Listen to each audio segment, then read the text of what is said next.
You've come to help me find the Zero Room. Welcome aboard. I'm the Doctor, or I will be if this regeneration works out.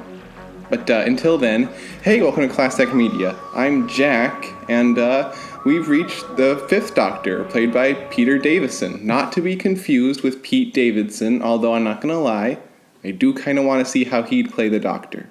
Peter Davison was certainly an interesting choice to play the Doctor as, at the time anyway, he was the youngest actor ever cast in the role. The 5th Doctor was always found wearing his iconic cricketer's outfit, complete with the inexplicable lapel celery. I have mixed feelings about this look. On the one hand, it suits him perfectly. Davison just looks right in those clothes. But on the other hand, this is the only outfit he ever wears throughout his entire 3-season run. Compare that to the 3rd and 4th Doctors. 3 had his velvet jackets and ruffled shirts, and 4 had his bulky coats and long scarves. They had styles, while 5 just had an outfit. The fact that he wore the exact same clothes episode after episode just made it look too costume-y. Oh wait, he's wearing a vest in that one episode, I take it all back. When it comes to how Davison plays the Doctor, my opinions on that are as mixed as my thoughts on how he dresses. Now, don't get me wrong, he's a great fit for the role. He's got all the classic Doctorisms down. The intelligence, the sarcasm, the kindness, the arrogance, it's all there and it all feels very familiar, which is good. But every actor who plays the Doctor has 2 very important jobs. 1, they must make the audience feel like they're watching the same character they've been watching for years. And 2, they must make the audience believe they're watching a completely new character.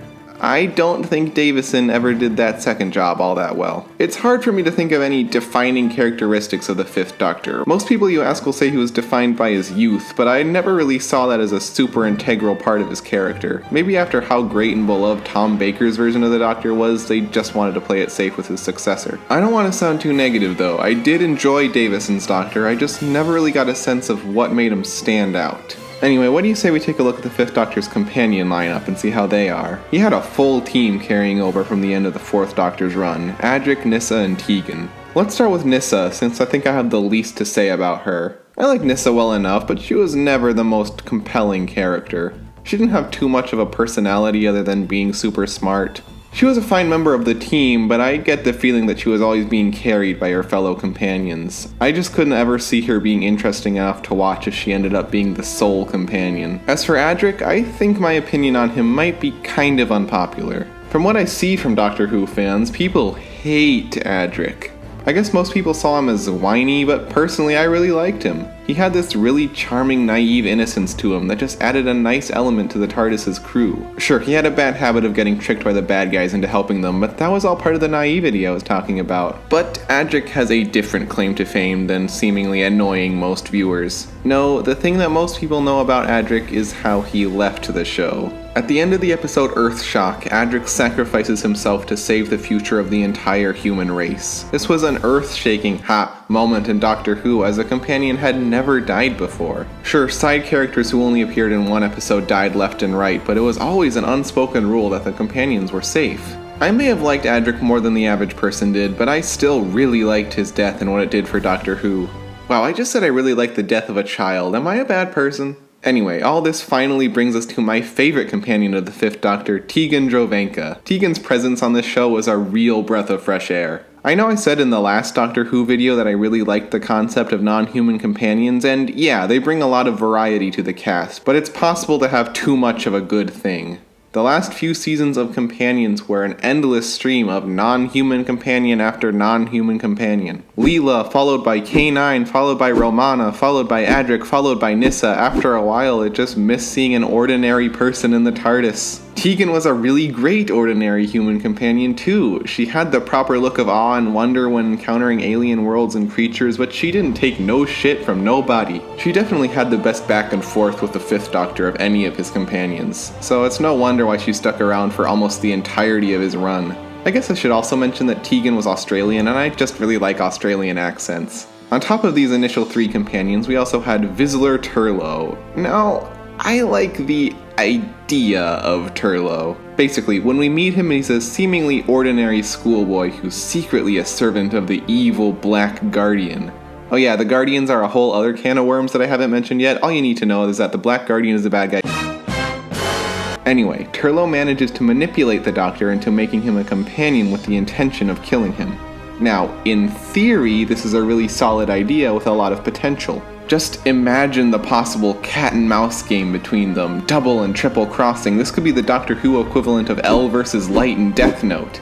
But in practice, all they really did with it was that sometimes throughout various episodes, the Black Guardian would show up to tell Turlough to kill the Doctor, to which Turlough responded, "Oh, okay, I'll try," and then he did not kill the Doctor. Then, after about a season of this, Turlough freed himself from the Black Guardian's control and decided to fully join up with the Doctor. It's such a waste of a potentially great story concept. That being said, I actually don't mind Turlough as a companion. He was a dick, kind of a coward, and was constantly looking out for number one. He was sort of an anti-hero, like the Shadow the Hedgehog of the group. Yeah, that's the comparison I'm going with. Man, I forgot how jam-packed with companions these 3 short seasons were, but we're almost done. There was also Chameleon, a shape-shifting android originally used by the Master in an attempt to stop the Magna Carta from ever being written, for no other reason than the fact that the Master is a petty bitch. Anyway, to foil the Master's plan, the Doctor manages to give Chameleon free will, and he uses that free will to decide to travel in the TARDIS. And then the writers just sort of forgot about him for a few episodes. Okay, that's not fair. The actual reason Chameleon made so few appearances is that the animatronic they made for him, which looks really good by the way, was just too difficult to incorporate into episodes. What they did do with him, however, was... well, it was basically just Turlough's story again, but much shorter, a little bit better, and a lot darker. The Master kept trying to sneak his way back into Chameleon's head, which culminated in Chameleon begging the Doctor to kill him so he couldn't be used for evil. And that was it for Chameleon. A sad end for a sad robot man. And at the very end of the 5th Doctor's run, we got Peri. She carries over into the 6th Doctor's run, so I'll talk about her in the next video. But in the few 5th Doctor episodes she does appear, and we certainly saw a lot of her. Computer, load up Celery Man, please. Get it? Cause this. So normally this is the part in the video where I talk about more general aspects of the show, you know, stuff like storytelling and stuff like that. But honestly, I don't have that much to say about that stuff this time around. I mean, it's not that it's bad, it's pretty good. It's just more Doctor Who. I don't find much stand out about it to really focus on. So, let's just skip right to the top 5 5th Doctor stories. Number 5, Frontios. The Doctor, Tegan, and Turlough land on a colony in the distant future, which turns out to be the home of what little remains of humanity. They're struggling, they're dangerously low on supplies, they're dying, and on top of that, they're under constant attack from an unknown and unseen enemy from above. This story is absolutely dripping with tension and atmosphere. Every second just ups the feeling of dread. My biggest complaint is the actual explanation for who's attacking the colony is a bit silly, but the way the Doctor ends up beating them is clever enough that I'm willing to look past it. Number 4, the 5 Doctors.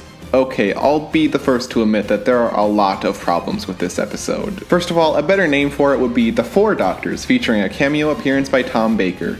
Special effects, even by classic Doctor Who standards, are, to use a technical term here, whack. There's also very little interaction between the multiple Doctors until the end, and the threat that it supposedly would take all of them to stop ends up solving itself. That being said, it's just so great seeing all these actors back, even for a little bit.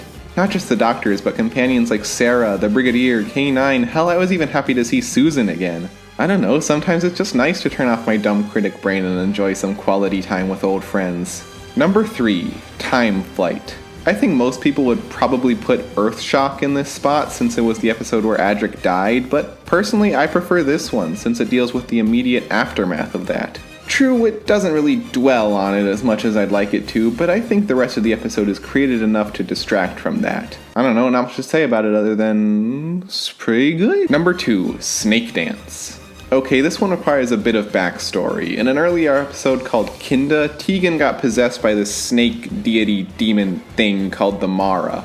Even though at the end of that episode it seemed like she had been freed, we learn at the beginning of Snake Dance that the Mara still has some influence over her. In an effort to free her, the Doctor travels to the original homeworld of the Mara to discover its secrets. I really like the expansion on earlier ideas here. Lord knows this era could have used more of that. On top of that, Tegan's internal struggle is great since she doesn't know if she can trust herself. Plus, I mean, come on, Snake Dance is just a cool name. Number 1, Resurrection of the Daleks. A prison ship traveling through space finds itself under siege from the Daleks. Why? Because the ship is carrying the most dangerous prisoner in the universe. Davros, the scientist who created the Daleks. The Daleks would normally just let him rot, but they need Davros' help in order to make a cure for a disease that's quickly killing them off. The power struggle between Davros and the Daleks' new leader, the Supreme Dalek, is great to watch. This is also a great continuation to the 4th Doctor story Genesis of the Daleks, which you all know I love. Plus, this is the only 5th Doctor story that features the Daleks as the main villains, and it's just great to see them back. It's dark, it's intense, it's fast-paced, and it's just a damn good time. The 5th Doctor's run ended in a pretty heroic way, with him sacrificing himself in order to save Perry's life. You know, the 5th Doctor may not have been my favorite Doctor, and his stories may not have been my favorite stories, but he certainly was a great Doctor, and he more than deserved the part. See you next time, guys, and I might regenerate. I don't know. Feels different this time. Adric?